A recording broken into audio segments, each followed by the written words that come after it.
चला आज आपण प्रॅक्टिस सेट किती बघणार आहे 40 बरोबर.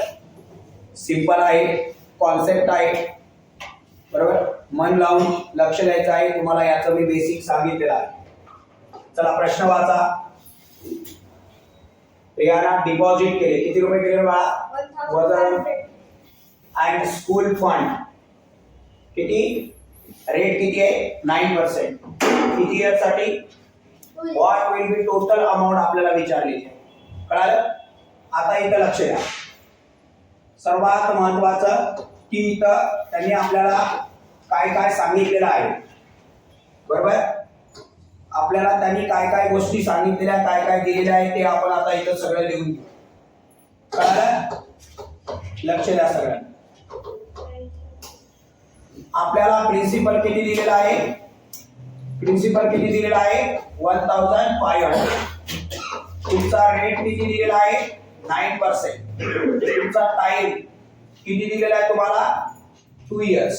किती दिलेला आहे 2 years. तुम्हाला माहिती आहे की आपल्याला जर का टोटल इंटरेस्ट काढायचा असेल बरोबर ना, टोटल इंटरेस्ट बरोबर. आपल्याला इंटरेस्ट काढतो आपण. तर आपल्याला इंटरेस्ट काढताना काय सूत्र आहे आपल्याकडे? P गुणिला R गुणिला T म्हणजेच काय आपण n कालावधी एक किती डिवायडेड बाय 100 हे आपल्याकडे फॉर्म्युला आहे. आता आपल्याकडे प्रिन्सिपल किती आहे 1500. मन लावून लक्ष द्यायचं. मल्टिप्लाय बाय 9 इंटू किती रे 2 डिवायडेड बाय किती आहे ना 100 बरोबर का? लक्ष द्या. हे 0 कट, हा 0 कट. 9 इन काय बोलला आपल्याकडे 15 इंटू 9 इंटू 2 बरोबर आहे ना. या जीवला असा छोटा कट. आता याचं उत्तर आपल्याकडे किती येणार आहे 15 9 35 ना 135 आणि हे त्याचा डबल म्हणजे किती होणार आहे 270 रुपये. हा आपला काय आहे टोटल इंटरेस्ट आहे बरोबर का नाही. आता आपल्याला त्यांनी अमाउंट विचारलेली आहे. काय विचारलेली आहे अमाउंट बरोबर का. आता लक्ष द्या. मग टोटल अमाउंट बरोबर. Total amount is equal to काय फॉर्म्युला आहे principal plus total interest. Principal plus total interest. आपल्याला काय करावं लागेल?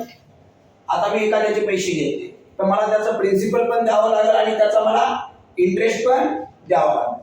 मग माझ्याकडे त्याचा प्रिन्सिपल किती होतं माझ्याकडे त्याचं 1500 रुपये प्लस मला इंटरेस्ट किती द्यावा लागेल त्याच्यावर 270 रुपये. टोटल किती झाले मला 1770. तर एवढं तुम्हाला काय करावं लागणार आहे ती अमाऊंट तुम्हाला पेड करावी लागणार आहे. मग काय द्यायचं रेहाना विल गेट काय द्यायचं Rehana will get total amount बरोबर आहे का नाही इज इक्वल टू 1770. इथं लिहिणार तुम्ही शेवटचं वाक्य लिहिणार ना. इथं काय लिहिणार सांगा Rehana will get total amount is कळलं एवढं लिहून टाकायचं. लिहिणार ना क्लिअर समजलं सगळ्यांना? हे सोपं आहे का नाही? इथं काय असतं आपलं प्रिन्सिपल रेट टाइम आपल्याला काय करायचं आहे ठरवायचं आहे. ओके चला आता आपण पुढचं बघूया. बघा इथं काय जेठालाल टूक हाऊसिंग लोन. जेठालालने एक हाऊसिंग लोन घेतलेला आहे. पहिल्यांदा आपण प्रश्न समजून घेऊया. जेठालालने एक हाऊसिंग लोन घेतलेला आहे. किती रे बाळा 2,50,000 रुपये. From the bank 10%. बँक कशी लोन देते का आपल्याला 10% नाही. तर बँकने आपल्याला लोन कसं दिलेलं आहे बँकने लोन कसं दिलंय आपल्याला 10% दिलेलं आहे. बँक आपल्यावर काय करते, पर्सेंटने लोन देते ना. आपलं अकाउंट जर चांगलं असेल तर आपला इंटरेस्ट कमी लागतो. बँकचं ठरलेलं असतं. किती वर्षासाठी रे बाळा? 5 वर्षासाठी. What is the yearly interest? एका वर्षाचा yearly interest must be paid and the total amount of the return to be the bank. एवढं आपल्याला विचारलेलं आहे. कळलं? चला आता मला एक सांगा, लक्ष द्या. मला एक सांगा तुम्ही, प्रिन्सिपल किती आहे रे? प्रिन्सिपल किती आहे? 2,50,000 बरोबर. त्यांचा रेट किती आहे बँकेचा? 10%. तिथं बघा, इथं लिहितो मी, हे गिवन मी लिहितो. त्यांनी काय काय दिलं? सोल्युशन गिवन एकच. टाइम किती दिलाय आपल्याला? 5 इयर्स दिलाय. किती टाइम दिलाय? 5 years. हळूहळू त्यांनी काय दिलं ते आपण समजून घेऊया. आता पहिल्यांदा आपण याचा टोटल इंटरेस्ट काढूया. आपल्याकडे प्रिन्सिपल आहे, रेट आहे, टाइम आहे. मग मला काय माहित नाहीये? Total interest. आता लक्ष द्या, मी पहिल्यांदा काढणार टोटल इंटरेस्ट किती दिलाय. टोटल इंटरेस्टचा माझा फॉर्म्युला काय? P गुणिला R गुणिला N divided by 100. माझ्याकडे प्रिन्सिपल किती आहे बाळा?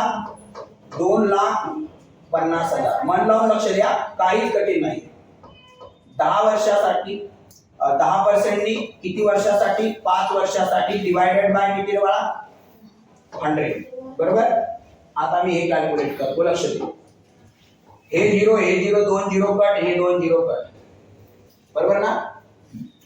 आता इथं काय उरले? 2, हे डबल 0 उरले, गुणिला किती उरले बाळा? 10. बरोबर का. मी डायरेक्ट यांचा गुणाकार करतो. 9 5 किती होणार आहे? 50.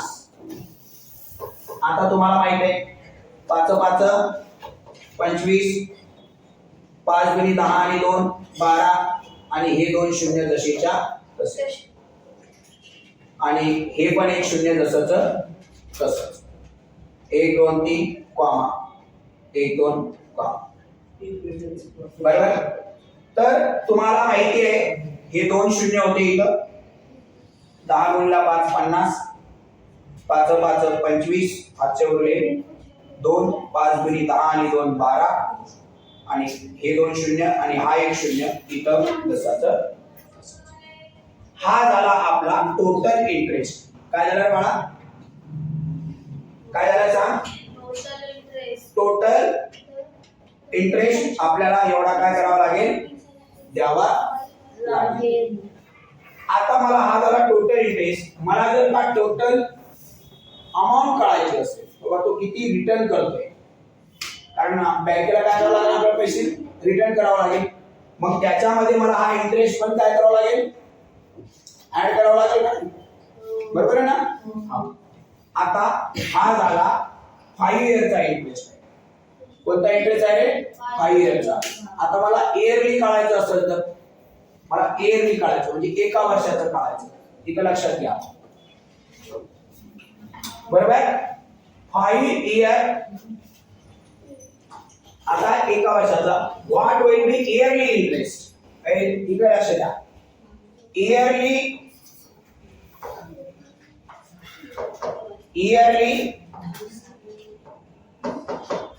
Interest will get is equal to. आपल्याकडे टोटल इंटरेस्ट किती आहे रे? किती आहे बाळा? इंटरेस्ट डिवायडेड बाय किती रे? 5. सांगा. मग आता 1 2 5 किती झिरो येणार? 3 0.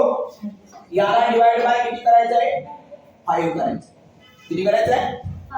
5. आता हा जो आलाय हा आपला 5 वर्षाचा. आपल्याला इयरली इंटरेस्ट काढायचा आहे. म्हणजे काय? एका वर्षाचा किती तो इंटरेस्ट पेड करेल. होईल. लक्ष द्या. बरोबर. तर आता इकडे बघा, 5 एक 5, 5 दुनी 10, बरोबर. खाली वर आहे 5 5 25 आणि हे 2 शून्य जसेच्या तसे. म्हणजे त्याचा इयरली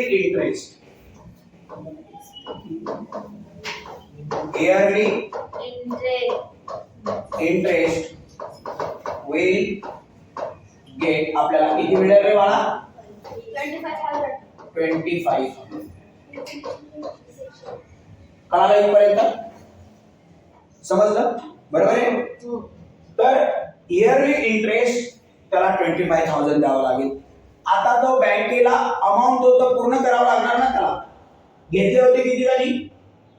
2,50,000 आणि इंटरेस्ट किती आहे त्याचा? 1,25,000. हे पण त्याच्यात आपल्याला काय करावं लागेल? ऍड करावं लागेल. बरोबर आहे का नाही? मग टोटल अमाऊंट रिटर्न, बरोबर आहे का नाही? मग आता आपण इथं लिहूया जेठालाल टोटल अमाऊंट रिटर्न. इथं लिहू आपण आता, बरोबर. लक्ष द्या. जेठालाल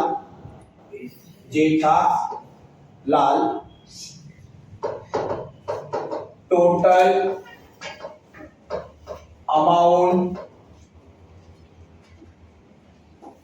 रिटर्न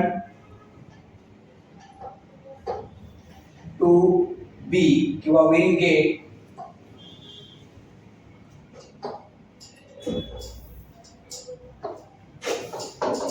टू बी. किती आता तो अमाऊंट आपल्याला देईल जेठालाल? सांगा बरं. आपल्याला इंटरेस्ट किती आला होता रे? प्रिन्सिपल. आपण जेव्हा एखाद्याला टोटल अमाऊंट देतो तेव्हा आपण त्याच्यात काय करतो? प्रिन्सिपल प्लस आपला टोटल अमाउंट इंटरेस्ट पण लावतो ना, बरोबर आहे का नाही? हे एवढे मी घेतले, मला त्याच्यावर व्याज पण द्यावं लागेल ना, बरोबर आहे का नाही? मग माझं प्रिन्सिपल किती आहे? 2,50,000 प्लस माझा इंटरेस्ट किती आहे? 1,25,000. साधा विषय इकडे बघ. 2 आणि 1 3. हे 50,000 आणि हे 25,000 किती झाले? 75. म्हणजे मला टोटल याची जर का मी बेरीज केली तर किती होणार? 3,75,000. 3,75,000 मला काय करावं लागेल? बरोबर आहे ना? हे 50,000 डायरेक्ट लिहिलं आपण. हे 2 लाख आणि हा 1 लाख किती झाले? 3 लाख. हे 50,000 आणि हे 25,000 किती झाले? 75,000. म्हणजे त्याला टोटल अमाऊंट किती द्यावी लागेल? 3,75,000 काय करावी लागेल त्यांना? द्यावी लागणार आहे. समजलं सगळ्यांना? पक्का कळालं? 1 2 3 आणि 1 2 3. सगळ्यांना कळालं? पक्का कळालं? किती अमाऊंट पेड करावं लागेल त्यांना बँकेला? टोटल अमाऊंट रिटर्न किती द्यावे लागेल? 3,75,000. समजलं सगळ्यांना? पक्का कळालं? ठीक आहे. चला आता आपण इथे येऊ. बघा आपण पहिले प्रश्न समजून घेऊ. शशिकांतने एक डिपॉझिट केले. किती केले रे बाळा? 85,000 रुपये डिपॉझिट केले. किती इयरला? 2.5 वर्षासाठी.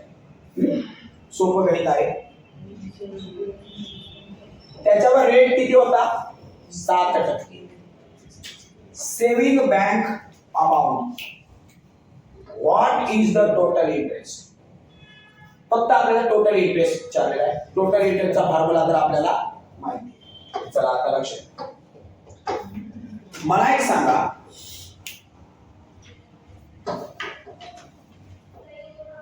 श्रीकांत काय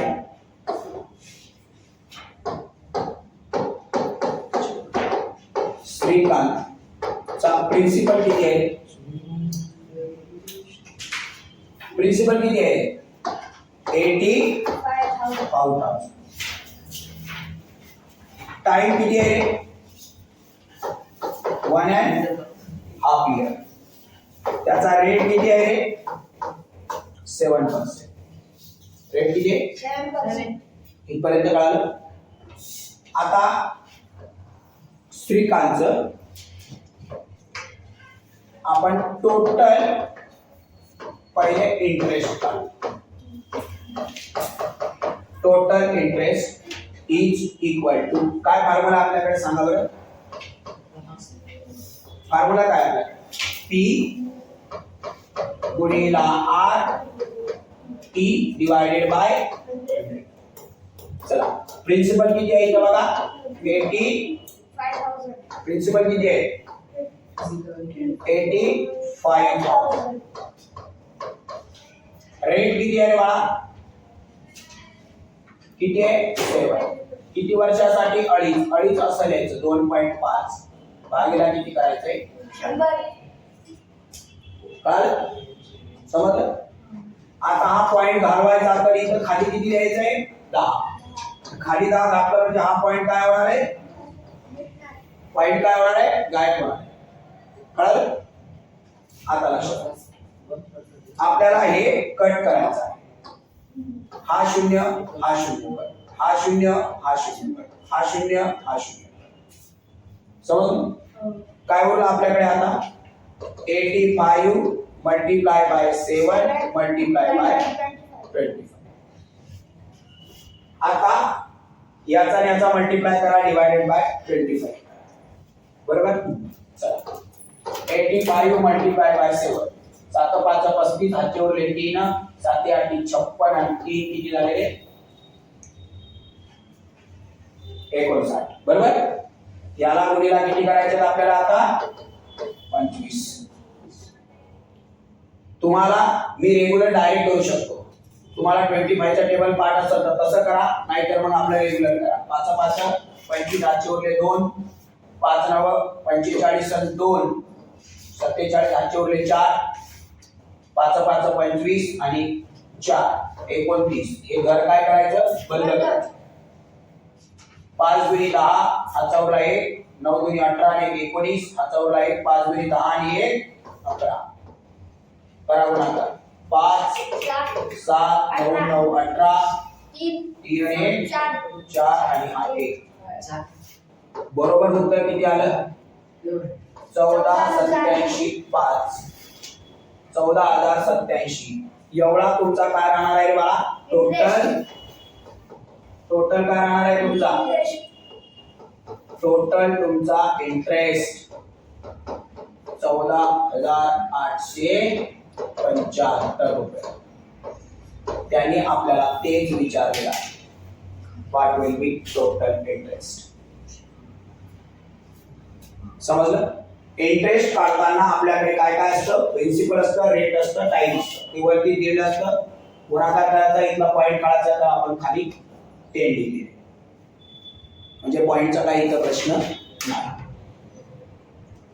समजलं सगळ्यांना? कळालं? तुम्हाला ऑलरेडी मी गुणाकार सुद्धा करून दिलेला आहे. त्यामुळे तुम्हाला इथं काही त्याच्यातलं काही ठेवलं असं काही नाही, सगळं सांगितलं. चला आता आपण चौथं गणित बघूया. 3 झालेत आपले, बरोबर ना? काय म्हणते तो? A certain rate of the interest, the interest after 4 years on 5,000 rupees principal is 1,200 rupees. What would be the interest on 15,000 at the same rate at the same time? कळालं? आता लक्ष द्या.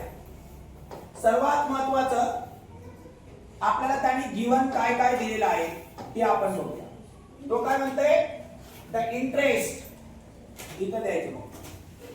द इंटरेस्ट, लक्ष द्या सगळ्यांनी. The interest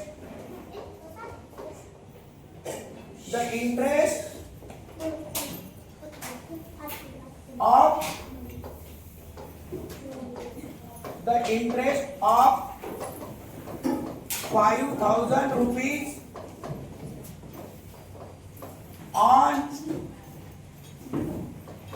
is किती आहे रे 1200 rupees बरोबर हा छोट्या मुलांनी तिथं पाठीमागे बसा पुढं सपोज काय लिहिणार सपोज काय लिहिणार सपोज काय लिहिणार आहे suppose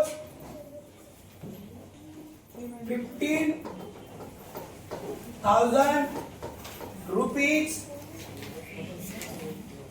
suppose the interest on 15,000 rupees असं लिहू आपण suppose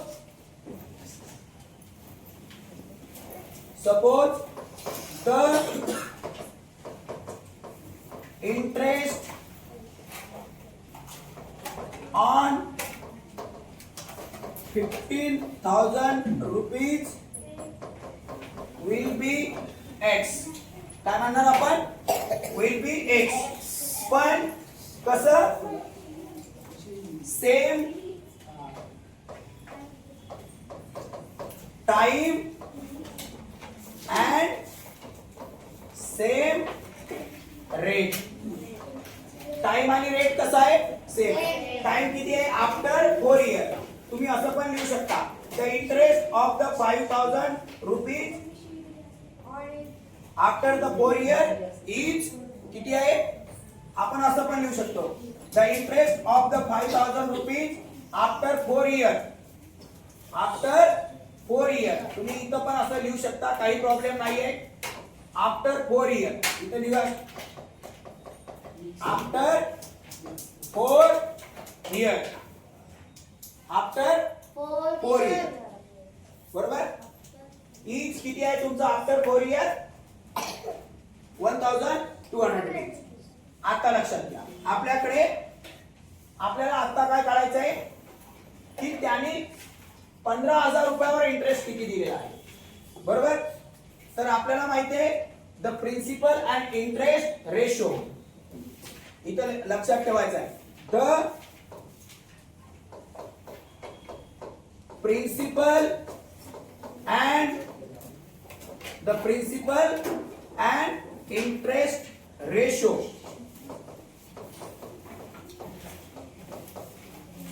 the ratio of interest ratio काय रेशो असणार ते आपण इथं बघू the principal and interest ratio is काय असतो इकडे लक्ष द्या तुम्हाला माहिती आहे की मला 15,000 रुपये मी घेतले मला इंटरेस्ट माहिती आहे का नाही तर मी किती धरणार X. हे मी 15,000 रुपये घेतले होते बरोबर आता माझा इंटरेस्ट किती आहे 1200 रुपये पण माझं प्रिन्सिपल केव्हा होतं तिथं वरती बघा 5,000 रुपये बरोबर ना आता इथं काय करायचंय तुम्हाला क्रॉस सीएम म्हणजे क्रॉस मल्टिप्लाय करायचा आहे x मल्टिप्लाय बाय किती होणार बाळा 5,000 is equal to 1,200 multiply by किती होणार आहे 15,000 सोपं आहे का नाही हे इकडे मल्टिप्लाय इकडे गेले की डिवाइड मग x इज इक्वल टू हे तसंच लिहायचं आहे तुम्हाला ओके आणि मल्टिप्लाय बाय किती होणार 15,000 डिवाइडेड हे इकडे मल्टिप्लाय इकडे गेले की काय होणार आहे डिवाइड होणार आहे बरोबर हा आता हे भाग तोडणं खूप सोपं आहे लक्ष द्या हे शून्याला हे शून्य कट हे शून्याला हे शून्य कट या शून्याला हे शून्य कट 5 1 5 5 3 15 5 1 5 5 3 15 आणि आता आपल्याकडे काय उरलं 1 2 आणि 12 12 36 आणि हे दोन शून्य दशेच्या हा आला आपला interest the rate of the interest इथे लिहायचं the rate of the interest हा एवढा तुमचा आलेला आहे the rate of the interest लिहिणार इथं हे वाक्य लिहायचं हे जे शेवटचं वाक्य आहे ते इथं तुम्ही काय करायचं लिहायचं आहे समजलं क्लिअर समजलं तर आपल्याला एक सिच्युएशन दिलेली आहे आणि आपल्याला काय करायचे दुसरी सिच्युएशन काढायची आहे. हा प्रश्न व्यवस्थित फक्त समजून घ्यायचं, काही एवढं कठीण नाही. क्लिअर? चला, पंकजनं डिपॉझिट किती केले होते रे बाळा सांग? 1,50,000. की बँक किती पर्सेंट व्याज देते त्याला? 10%. किती वर्षासाठी? 2. मग आता आपण इथं गिवन लिहू. प्रिन्सिपल किती आहे आपला? 1,50,000. रेट किती आहे? 10%. किती वर्षासाठी? Time 2 years. बरोबर. आता आपल्याला माहिती आहे टोटल इंटरेस्ट बरोबर काय फॉर्म्युला आहे आपल्या टोटल इंटरेस्टचा? पी गुणिला आर गुणिला एन भागीला किती आहे रे बाळा? 100. प्रिन्सिपल किती आहे आपल्याकडे? 1,50,000 गुणिला 10. रेट किती आहे बघा आपल्याकडे? 10 आहे. टाइम किती वर्षासाठी आहे? 2 वर्षासाठी. भागीला किती? 100. बघा किती सोपं आहे. इकडे बघ, हे शून्य हे शून्य कर, हे शून्य हे शून्य कर. हे किती उरले? 1,500 रुपये. 1,500 रुपये गुणिला किती रे बाळा? 10 रुपये. आणि हे 2 रुपये. बरोबर. 1,500 गुणिला हे जर आपण याचा गुणाकार केला तर किती येणार? हे 1,500 रुपये, हे शून्य याच्यावर ठेवायचं गुणिला 2 म्हणजे किती हजार रुपये येतील रे बाळा? 30,000 रुपये माझा काय आहे रे बाळा? टोटल इंटरेस्ट आहे. आता मला अमाऊंट काढायची आहे. काय काढायची आहे? अमाऊंट. मला अमाऊंट काढायची असेल तर मी काय करणार? प्रिन्सिपल मध्ये माझा हा जो टोटल इंटरेस्ट आहे तो मी काय करावा लागणार? मला ऍड करावा लागणार. काय करावं लागणार? ऍड करावा लागणार. चला आता ऍड करणार. बरोबर. किती आहे रे माझं प्रिन्सिपल? 1,50,000. आणि मी हे किती काढले रे बाळा? 30,000. मग 1,50,000 आणि 1,30,000 म्हणजे किती झालं रे बाळा? 1,80,000. मला एवढी अमाऊंट त्या बँकेला द्यावी लागणार. कोणाला? पंकजला. बरोबर ना. कारण पंकजनं काय केले? बँक मध्ये पैसे ठेवले. बँकेत ज्यावेळेस पैसे ठेवतो त्यावेळेस बँक आपल्याला काय करते? काय करते? त्याबद्दल व्याज देते ना आपल्याला. आपण तसेच बँकेत पैसे ठेवलो कारण बँक पैसे आपले काय करते? शेअर मध्ये लोकांना लोन देते. तर बँक आपले पैसे काय करते? वापरते. काय करते? वापरते. आणि म्हणून आपल्याला एवढी टोटल अमाऊंट इथे लिहून घ्या. Total amount will get of the Pankaj इथे लिहा. किती मिळणार त्याला? 1,80,000 रुपये एवढी अमाऊंट मिळणार आहे. समजलं सगळ्यांना? पक्क कळालं? Okay done.